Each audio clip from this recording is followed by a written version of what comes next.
Welcome to Latha's cook book. இன்றைக்கி என்ன பார்க்க போகிறோம்னா, இந்த லாங் வீடியோவில் மீல் ப்ரெப் தான். அதாவது நம்ம நிறையா வேலைகளை, கிச்சன் வேலையெல்லாம் நம்ம கொஞ்சம் முன்னாடியே ஏற்பாடாக பண்ணி வச்சுட்டோம்னா மண்டே டு ஃப்ரைடே ஒர்க் பண்ணுறது எவ்வளோ ஈஸியாகிடும், சமையல் வேலை எவ்வளோ ஈஸியாக்க முடியும் அப்படிங்கிறது தான். சனி ஞாயிறு 2 நாளைக்கு கொஞ்சம் கொஞ்சம் வேலை பண்ணி வச்சுருந்தேன்னு வச்சுக்கோங்களேன். உங்களுக்கு திங்கக்கிழமையிலேருந்து வெள்ளிக்கிழமை வரைக்கும் நீங்கள் எல்லோரும் ஓடுற ஓட்டம் இருக்கே, அதுக்கு ரொம்ப வெகுவாக குறைஞ்சிடும். இதில் என்னென்னாக்கா காய்கறிகளை வாங்கணும், வாஷ் பண்ணி நல்லா தொடச்சி நறுக்கி அதுக்குண்டான கண்டெய்னர்ஸில் போடுறதா இருந்தாலும் சரி, ஆட்டா மாவு செய்கிறது, துவரம்பருப்பு வேக வச்சுக்கிறது, இதுவும் சாம்பார் பண்ணலாம், என்ன ரசம் வச்சுக்கலாம். டக்குன்னு வந்தவொடனே நீங்கள் ஆஃபீஸ் போகிற விமனாக இருந்தீங்கன்னு வச்சுக்கோங்களேன், ஒர்க்கிங் மதர்ஸ், இவங்களுக்கெல்லாம் ரொம்ப சௌரியம். ஒர்க்கிங் மதர்ஸ் இல்லாட்டாலுமே குழந்தைகள் ஸ்கூலுக்கு போயிட்டு வந்து அவங்களுக்கு டப்பா கட்டுறதே எத்தனை பெரிய வேலை, ஒரு நாளைக்கு ஒவ்வொன்று யோசித்து பண்ண வேண்டியிருக்கேன். ஸோ அதனால் நான் எனக்கு தெரிஞ்ச வரைக்கும் நான் ஏதோ கொஞ்சம் உங்களோட ஷேர் பண்ணியிருக்கேன். இன்றைக்கி நான் காமிக்கிறது எல்லாமே லஞ்ச் அண்டு பரோட்டாவோட இது சொல்லியிருக்கேன். பூரி ஒரு பரோட்டா என்ன வேணால் பண்ணிக்கலாம். அதை தவிர்த்து தோசை மாவும் காமிச்சிருக்கேன். ஸோ இதெல்லாம் வச்சுட்டு கொஞ்சம் கொஞ்சம் உங்களுக்கு ஈஸியராக இருக்கும்னு நான் நினைக்கிறேன். கம்மிங் எபிசோட்ஸில் அடுத்து வர சில இதிலெல்லாம் பிரேக்ஃபாஸ்ட் எப்படி பண்ணலாம், என்ன பண்ணலாம் அப்படிங்கிறது சொல்கிறேன். அதாவது உங்களுக்கு விருப்பம் இருந்தால் நீங்கள் எனக்கு கேட்டேன்ல, ரிக்வெஸ்ட் பண்ணேன்ல, நான் கண்டிப்பாக அதில் நான் ஒர்க் பண்ணுறேன், அதையும் போஸ்ட் பண்ணுறதுக்கு ட்ரை பண்ணுறேன். ஸோ இன்றைக்கி என்னெல்லாம் பண்ணியிருக்கேன் அப்படிங்கிறத காமிக்கிறேன்.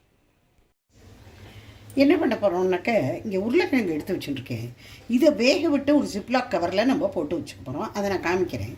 இது இப்போது உருளைக்கிழங்கு. இங்கே பார்த்தீங்கன்னா ஓவர் நைட் சோக் பண்ணின பயறு, பச்சை பயிறு இருக்குது இல்லையா, இதையும் நம்ம வேக விட்டு வச்சுட்டோன்னா நமக்கு பல காரியங்களுக்கு அது யூஸ் ஆகும். இதில் காலாச்சனா, இந்த சுண்டல் இருக்குது இல்லையா, கொத்துக்கடலை, அதை நம்ம நல்லா வேக விட்டு, இதுவும் ஓவர் நைட் சோக் பண்ணியிருக்கேன். இதையும் நம்ம வேக விட்டு வச்சுட்டோம்னாக்க என்ன வேணால் பண்ணிக்கலாம். அதை வச்சுட்டு முதல்ல இந்த காலாச்சனா வச்சு விடலாம். கொஞ்சமாக ஜலம் விட்டுட்ருக்கேன், லேசாக உப்பு போட்டுக்கணும்.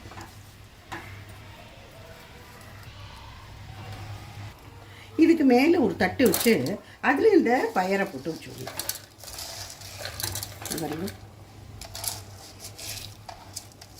இதுலேயும் கொஞ்சமாக ஜலம் விட்டுக்கணும்.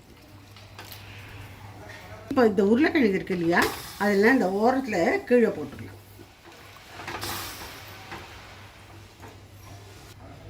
இப்போ இது பாரும்போது 3 விஷயம் நம்ம வச்சுருக்கோம். நான் இங்கே வச்சுருக்கிறது ப்ரெஷர் பேனில் வச்சுருக்கேன். இதோட கெப்பாசிட்டி நிறையா. நம்ம 2-3 விஷயம் அட் டைம் பண்ணிக்கலாம், கேஸும் நம்மளுக்கு சேவ் ஆகும். இது உருளைக்கிழங்கு நான் சிலதெல்லாம் அப்படியே முழுசாகவே போட்டுட்டேன். அப்போ இந்த வேகிறது கரெக்டாக வேகும். இப்போ ஒரு 4 விசிலுக்கு நம்ம வச்சுருக்க போகிறோம். அதை அப்புறம் திறந்து பார்க்கலாம். காலை வச்சனாக்கு கொஞ்சம் டைம் எடுக்கும். அப்போ நம்ம வேணும்னா மற்ற இதோட சேர்த்து வைக்கும்பொழுது ஒரு சவுண்டு, ஒரு விசில் ஆர் 2 விசில் சேர்த்து வச்சுடலாம். அடுத்தது பார்த்தீங்கன்னா வெங்காயம். இது நம்ம டிஃபன் பாக்ஸில் கொடுக்கும்போது வெங்காயம் போட்டு என்ன செஞ்சாலுமே அது ரொம்ப டேஸ்டியாக தான் இருக்கும். இதை நம்ம கட் பண்ணிவிட்டு, உங்களுக்கு எப்படி வேணுமோ அப்படி கட் பண்ணிவிட்டு ஜிப்லாக் கவரில் போட்டு ஃப்ரீசரில் வச்சுட்டுறணும்.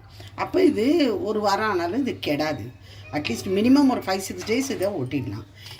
இது இது பூண்டும் இஞ்சியும் வச்சுட்டுருக்கேன். இஞ்சி பூண்டு விழுது நிறையா பேர் கடையில் அப்படியே வாங்குகிறாங்க. அது ஆனால் நீங்கள் வீட்டில் ஒரு வருஷம் பண்ணி பாருங்கள், வினிகர்லாம் எதுவும் இல்லாமல் 60-40ங்கிற ரேஷியோவில் தான் இது பண்ணணும். அதான் 60ங்கிறது கார்லிக் இருந்ததுனாக்கா 40 இஞ்சி இருக்கணும். இது கொஞ்சமாக உப்பு போட்டுண்டு ஒரு 1/2 டீஸ்பூன் எண்ணெய் விட்டுண்டு இதை அரைச்சி வச்சுட்டோன்னா இது வீணாகவே போகாது. நான் இஞ்சி யூஸ்வலாக கத்தியாலேயே இது சீவ மாட்டேன். இந்த மாதிரி ஸ்பூன் இருக்குது பார்த்தேல, அதால் இப்படி சீவினோன்னு வச்சுக்கோங்க, அப்படி அவ்வளோ நல்லா சீவிடும். அது கொஞ்சம் கூட இதுவே போகாது பாருங்க. இதில் ஒன்றுமே வராது எக்ஸ்ட்ரா. அது ரொம்ப நான் இந்த சாப்பரில் வச்சு இதை வெட்டிகிட்ருக்கேன். ஏன்னா அதுன்னு ஈஸி. ஒவ்வொன்றா கத்தியால் வெட்டுறதுக்கு பதிலாக இந்த மாதிரி பண்ணிட்டா ரொம்ப ஈஸியாகிடும். இப்போ இந்த வெங்காயமெல்லாம் இப்படி பொடி பொடியாக கட் பண்ணிட்டோம். இதெல்லாம் ஒரு ஜிப்லாக் கவரில் போட்டு ஃப்ரீசரில் வச்சிடணும். உங்கள்கிட்ட சின்னதாக கிளாஸ் கண்டெய்னர் எதாவது இருந்தால் அதுலேயும் போடலாம், இல்லை எவர்சிலோ டப்பாலையும் வச்சுக்கலாம், ஒன்றும் தப்பு இல்லை. இந்த மாதிரி ஜிப்லாக் கவரில் போட்டு இதை நம்ம ஃப்ரீசரில் வச்சுக்கணும். உங்களுக்கு எப்போ வேணுமோ அதை நம்ம யூஸ் பண்ணிக்கலாம். இந்த ஜிப்லாக்கும் இது ஆர்டினரி ஜிப்லாக் கிடையாது, ஃபுட் கிரேடு உள்ள ஜிப்லாக்கு. இது அமேசானில் கிடைக்கும். நான் முடிஞ்சால் உங்களுக்கு நான் லிங்க்கை கொடுக்குறேன். இதெல்லாம் நம்ம வந்து தைரியமாக பயம் இல்லாமல் இதில் என்ன ஃபுட்டு நம்மளுக்கு என்ன ஸ்டோர் பண்ணணுமோ அதை நம்ம பண்ணிக்கலாம். இது வீணாகவே போகாது. இது வந்து ஃபுட் கிரேடுன்னு சொல்கிறத விட ஃப்ரீசர் கிரேடுன்னு நம்ம சொல்லிக்கலாம். ஃப்ரீசரில் நம்ம வைக்கக்கூடிய அதுக்குன்னே வர்றது ஸ்பெஷலாக டிசைன்டான இந்த மாதிரி ஜிப்லாக் கபர்ஸ்லாம். அடுத்தது நம்ம வந்து இந்த கார்லிக் அண்டு ஜிஞ்சர் இந்த பேஸ்ட்டை பண்ணி வைக்கலாம். எந்த ஒரு மசாலா சப்ஜி இது மாதிரி கிரேவிக்கெல்லாம் இஞ்சி பூண்டு விழுது தேவையாக இருக்குது இல்லையா? நம்ம புலாவ் பண்ணினாலும் வேணும், இந்த மாதிரி பன்னீர் ப்ரிப்பரேஷன்ஸாக இருக்குமோ எதுக்கெல்லாமும் வேணும். இதை முதல்ல இப்படி கட் பண்ணிட்டுருக்கோம். இது வந்து இது பூண்டு, இதோட கொஞ்சமாக உப்பு போட்டுக்கலாம். இது இருக்கு இல்லையா? நான் கொஞ்சமாக தான் இங்கே பண்ணிகிட்ருக்கேன். கொஞ்சமாக இதில் உப்பு போடணும். உப்பு வந்து ப்ரிசர்வேட்டிவ் மாதிரி ஆக்ட் பண்ணும். கொஞ்சமாக எண்ணெய், அவ்வளோதான். ஒரு அரை ஸ்பூனுக்கு பக்கமாக விட்டுருப்பேன், அவ்வளோதான். இதில்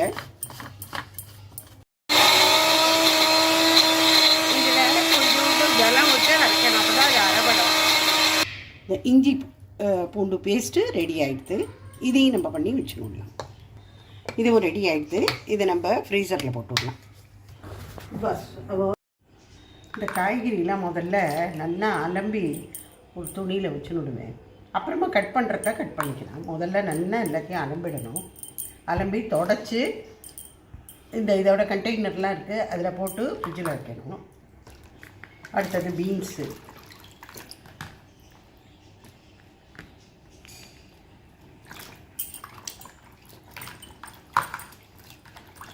கேரட்டு, அவரைக்காய், வாராந்திரத்துக்கு என்னெல்லாம் காய்கறி தேவையோ அது எல்லாத்தையும் இந்த மாதிரி வாங்கிட்டு வந்துட்டு வாஷ் பண்ணி தொடச்சி அதுக்கு உண்டான கண்டெய்னரில் கட் பண்ணியே நம்ம வச்சுனுடலாம். காலிஃப்ளவரும் கொஞ்சம் பெரிய பெரிய பீஸாகவே கட் பண்ணிட்டு அப்புறம் வாஷ் பண்ணணும். முட்டைக்கோசும் அப்படி தான்.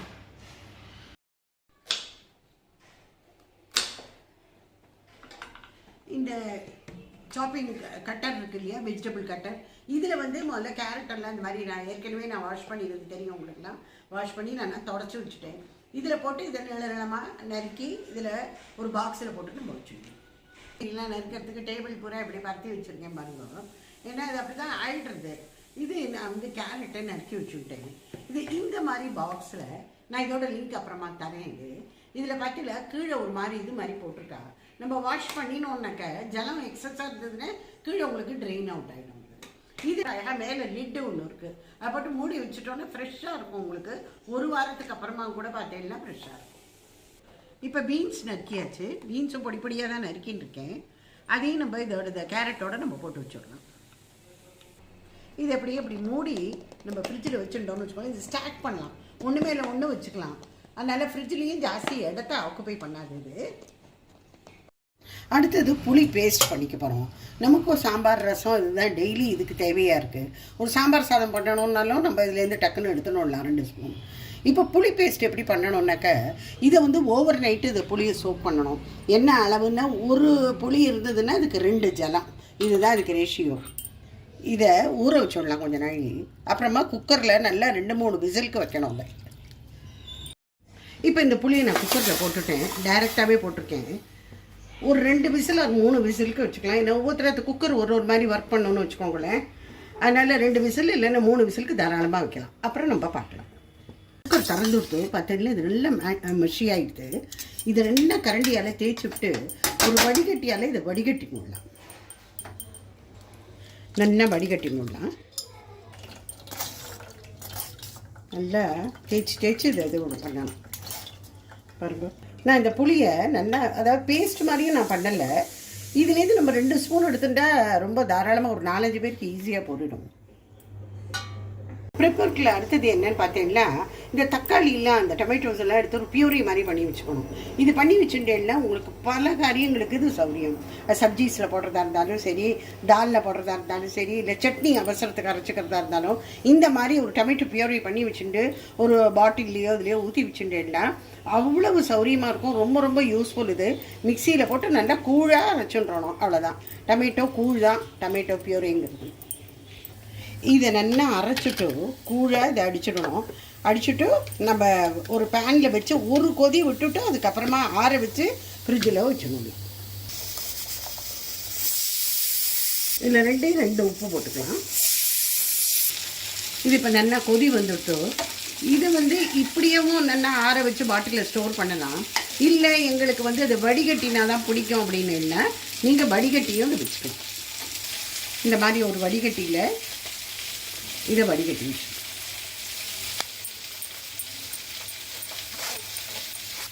இதை நல்லா இந்த மாதிரி இது பண்ணி தேய்ச்சி எடுத்துட்டோம்னாக்க நம்ம தாளிச்சு கொட்டியும் ரெடியாக வச்சுணும்லாம். ஒரு பாட்டிலில் ஒரு கப்பில் உங்கள்கிட்ட எது ஹேண்டியாக இருக்கோ அந்த மாதிரி இதில் கூடிய வரைக்கும் பிளாஸ்டிக்கில் போட வேண்டாம். நான் இங்கே கிட்டத்தட்ட ஒரு 1.5 டேபிள் ஸ்பூன் எண்ணெய் வச்சுட்டுருக்கேன். அதில் தாராளமாக நீங்கள் கடுகை போட்டுருக்கோம், பெருங்காயம், கொஞ்சமாக கருவேப்பிலை. இப்போ இதில் பாதி எடுத்து நம்ம ஒரு கப்பில் போட்டுக்கலாம்.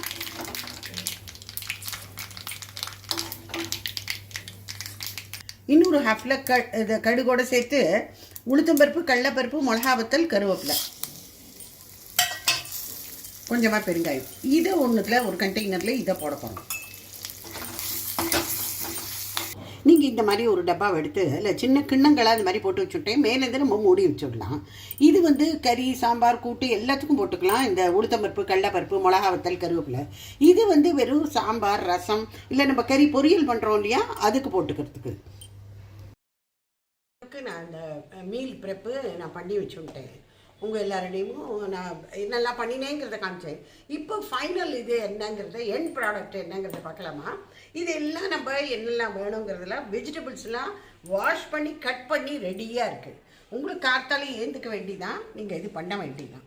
இது பாருங்க, இங்கே கேரட்டும் பீன்ஸும் ரெடியாக இருக்குது. இது பொரியலும் பண்ணிக்கலாம், கூட்டும் பண்ணிக்கலாம், இல்லை வெஜிடபிள் பாத் மாதிரியும் பண்ணிக்கலாம். நீங்கள் இதில் பாருங்க, இதில் ப்ரோக்கோலி அண்டு கேபேஜு, அது உங்கள் இஷ்டம்தான் என்ன பண்ணிக்கணுங்கிறது அவ இஷ்டம். அவரைக்காய், காலிஃப்ளவர். இது சாம்பாருக்கு தான் ரெடியாக எடுத்து வச்சுட்டுருக்கோம். பரங்கிக்காயோ, கத்திரிக்காய், வெண்டைக்காய், உங்களுக்கு என்ன வேணுமோ அந்த மாதிரி எடுத்து வச்சுக்கலாம். இது ஜிப்லாக் கவரில் நான் வெங்காயத்தை கட் பண்ணினேன் இல்லையா, இதெல்லாம் ஃப்ரீசரில் வச்சுட்டுறணும். அப்போ உங்களுக்கு ஒரு 3-4 டேஸ் ஈஸியாக போயிடும். இது ஃபுட் சேஃப். இது ஏற்கனவே சொல்லியிருக்கேன் நான் உங்கள்கிட்ட. அந்த மாதிரி கவர் தான் இதெல்லாம். இது டொமேட்டோ பியூரி, இது ரெடி பண்ணி வச்சுக்கணும். அதே மாதிரி தாளிச்சு கொட்டி கொண்டு ரெடியாக வச்சுன்னுட்டா நமக்கு ரொம்ப சுலபம். இதெல்லாம் நமக்கு கிச்சனில் வேலையே கிடையாது. ஃபஸ்ட்டு ஒரு 1 or 2 டேஸ் நீங்கள் வேலை பண்ணினீங்கன்னா 5-6 டேஸுக்கு வெறும் ரெஸ்ட்டு தான். இது புளியை கரைச்சி, நான் ரொம்ப புளி பேஸ்ட் மாதிரி வச்சுக்கல, இது இது மாதிரி வச்சுட்டுருக்கேன். புளியை நல்லா கரைச்சி கெட்டியாக கரைச்சி வச்சுட்டுருக்கேன். இது இட்லி மாவு. நம்ம கையில் டிஃபனுக்கு தரதாக இருந்தாலும் சௌரியம், இல்லை குழந்தைகள் ஸ்கூல்லேருந்து திரும்பி வந்தோடனே ஏதாவது பசிக்கிறதுன்னு சொன்னாலும் ஒரு ஊத்தப்பம் டக்குன்னு பண்ணி கொடுத்துடலாம். வெங்காயத்தெல்லாம் கட் பண்ணி போட்டால் அவளுக்கு பிடிக்கும், டேஸ்டியாகவும் இருக்கும், வெறும் தோசையாக பண்ணுறதுக்கு இல்லாமல். இது பார்த்தீங்கன்னாக்கா இது ரொட்டி மாவு. இது எப்போவுமே நம்ம கையில் ஹேண்டியாக நம்ம வச்சுன்னு இருக்கணும். இதனால் பல ஒர்க்கு நமக்கு ரொம்ப ஈஸியாக முடியும். இது பரோட்டா, ரொட்டி என்ன வேணால் பண்ணிக்கலாம். ஸ்டஃப்டு பரோட்டா பண்ணிக்கலாம். இதில் பார்த்தீங்கன்னா பனீர், இது வீட்டில் எடுத்த பனீர் தான். இந்த மாதிரி ஜலத்தில் போட்டு இது மாதிரி வச்சுக்கோங்க. இது உருளைக்கிழங்கு, வேக விட்ட உருளைக்கிழங்கு. இது ஜிப்லாக் கவர்லேயும் போடலாம். அப்படி ஜிப்லாக் கவர் இல்லாத பட்சத்தில் எவர் சில்வரையும் யூஸ் பண்ணலாம், ஒன்றும் தப்பே கிடையாது, இதுவும் சேஃப் தான். இதில் துவரம்பருப்பு வேக விட்டு நல்லா குழவா வேக விட்டு ரெடியாக வச்சுட்டுருக்கேன். இது உங்களுக்கு ஈஸியாக ஒரு 3-4 நாளைக்கு இது கேரி ஆகிடும். ஆனால் உங்கள் வீட்டில் எத்தனை நபர்கள் இருக்காங்கிறத பொறுத்து நீங்கள் அதை வேக விட்டு வச்சுக்கோங்க. இது காலாச்சனா. இது சுண்டல் மாதிரியும் பண்ணிக்கலாம், இல்லை இது கிரேவியோடையும் பண்ணிக்கலாம். இது இஞ்சி பூண்டு விழுது. இது வந்து ஹோம்மேடு தான். இது நான் கடையில் இதெல்லாம் வாங்கலை. இதுவும் நான் பண்ணினது உங்களுக்கு காமிச்சிருக்கேன். இது வந்து கிரேவி. இது மசாலா கிரேவி. எந்த வித சப்ஜிக்கும் நீங்கள் போட்டுக்கலாம். புலாவுக்கும் போட்டுக்கலாம், இது பன்னீருக்கும் போட்டுக்கலாம். அவ்வளோ நல்லா இருக்கும். ஈஸியராக ஆகிடும். இது நீங்கள் பண்ணி ஃப்ரீசரில் ஒரு 3-4 மந்த்ஸ் வச்சுக்கலாம், கெட்டே போகாது. இது இந்த ஐஸ் ட்ரே இருக்குது பார்த்தீங்களா, அதில் நான் வந்து தேங்காயை திருவி ரெடியாக வச்சுட்டுருக்கேன். இது செட் பண்ணிட்டேன்னு வச்சுக்கோங்க, இந்த மாதிரி வந்துடும். பாருங்க, கோன் ஷேப்பில் வரும் பாருங்க. உங்களுக்கு எவ்வளோ வேணுமோ, பொரியலுக்கோ கூட்டுக்கோ சாம்பாருக்கோ ஈஸியாக எடுத்துன்னு டக்கு டக்குன்னு எடுத்துன்னு பண்ணலாம். அதே போல் கொத்தமல்லி கருவேப்பிலை இது இல்லாமல் சமையல் முடியுமா? இதுவும் வந்து நல்லா நம்ம இது பண்ணி வச்சுடலாம். நல்லா வாஷ் பண்ணி ட்ரெயின் பண்ணி வச்சுருக்கேன். இனிமேல் என்ன, ஈஸியாக நம்ம ஸ்டார்ட் பண்ணிக்க வேண்டியதான். ஃப்ரிட்ஜில் ஸ்டார்ட் பண்ணி வச்சுருக்கோம். இல்லை ஒன்றுமே இல்லை, ஒன்று ஈஸியாக பண்ணிடலாம். அன்னன்னைக்கு வேணுங்கிறச்சே காத்தால எழுந்துட்டு போய் நம்ம வேலையை ஆரம்பிக்கிறது. இல்லைன்னா 10 மினிட்ஸ் 15 மினிட்ஸில் வேலை முடிஞ்சிடுது. அது மாதிரி நம்மளுக்கு ஈஸியராக எப்படி இருக்குங்கிறத பார்த்து நம்ம தான் பண்ணிக்கணும். ஏதான ஒரு பொரியல் மாத்திரம் நான் இப்போவே உங்களுக்கு பண்ணி காமிக்கிறேன். தேங்காய் திருவினது ரெடியாக இருக்குது, காய்கறி கட் பண்ணி ரெடியாக இருக்குது. அப்புறம் என்ன வேலை இருக்குது, பொரிச்சு மோக்கொண்டு தாளிச்சு கொட்டி மோக்கொண்டு வச்சுன்னு விட்டோம். அப்புறம் என்ன, குக்கரில் இது ஒரு 5 நிமிஷம் தான். குக்கரில் 2 விசில் வரணும், அவ்வளோதான். நம்ம ஃப்ரிட்ஜில் ஸ்டோர் பண்ணி வச்சோம்ல, இந்த வெங்காயம் நறுக்கி வச்சுட்டோம், இந்த டொமேட்டோ பியூரே பண்ணி வச்சுட்டோம், இந்த பயறு நம்ம வேக விட்டு இதில் போட்டு கண்டெய்னரில் போட்டு வச்சுருந்தோம். இப்போ இது எல்லாத்தையும் டக்குன்னு எப்படி பண்ணுறதுங்கிறத உங்களுக்கு ஒரு சின்ன வீடியோ ஒன்று காமிக்கிறேன். இங்கே எண்ணெய் 1 ஸ்பூன் வச்சுட்டேன். அதில் கொஞ்சமாக சீரகம் தாளிச்சுக்கலாம். வெங்காயம் கொஞ்சம் போட்டுக்கலாம், நறுக்கி வச்சது வெங்காயம், பச்சை மிளகா இது 2 போட்டுக்கலாம். இஞ்சி பூண்டு விழுது அது கொஞ்சம் 1/4 ஸ்பூன். என்ன, நான் இங்கே பண்ணி காமிக்கிறது ரொம்ப ரொம்ப கொஞ்சம் தான் பண்ணி காமிச்சுருக்கேன். நல்லா எல்லாம் கொஞ்சம் கொஞ்சமாக தான் போட்டுக்கேன். பியூரி அதனால தாராளமாக உங்களுக்கு எவ்வளோ வேணுமோ விட்டுக்கலாம். இந்த பயிரை ஃப்ரீசரில் வச்சுருந்தோம் இல்லையா, அதையும் போட்டுக்கணும். கொஞ்சமாக உப்பு போட்டுக்கலாம்.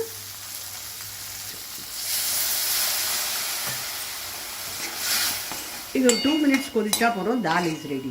ஸோ நம்ம இது மாதிரி எல்லாத்தையும் ப்ரிப்பேர் பண்ணி முன்னாடியே வச்சுருந்தோன்னா வெறும் மிக்ஸ் பண்ணிக்கணும், அவ்வளோதான். ஒரு கொதி விடணும், அவ்வளோதான். இது உங்களுக்கு 5 மினிட்ஸ்க்கு மேலே ஆகவே ஆகாது. அதனால் நீங்கள் எல்லாத்தையும் இந்த மாதிரி ஸ்டோர் பண்ணி வச்சுட்டேன்னா உங்களுக்கு work will be very very easy. லாஸ்ட்டாக கொஞ்சமாக கொத்தமல்லி. பரோட்டா பூரி ஏன் சாதத்தோடையும் இந்த தால் ரொம்ப ரொம்ப நல்லாயிருக்கும். அவரைக்காயை கறி பண்ண போகிறோம். குக்கரில் போட்டேன். இந்த தாளிச்சு கொட்டி ரெடியாக இருந்தது இல்லை, அதை போட்டுனுக்கோ. உப்பு கொஞ்சம், ஜலம் கொஞ்சம், ஒரு 2 டேபிள் ஸ்பூன். இந்த குக்கரை மூடிட்டேன். 2 விசிலில் எடுத்துடலாம். பொரியல் இஸ் ரெடி. இப்போ இதை நம்ம எடுத்துடலாம். 2 விசில் வந்துட்டு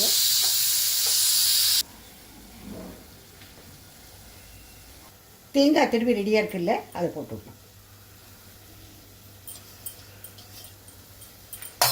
அவரைக்காய் கறி நிமிஷத்தில் ரெடி பண்ணிடலாம். 2 மினிட்ஸ் தான் ஆகும்.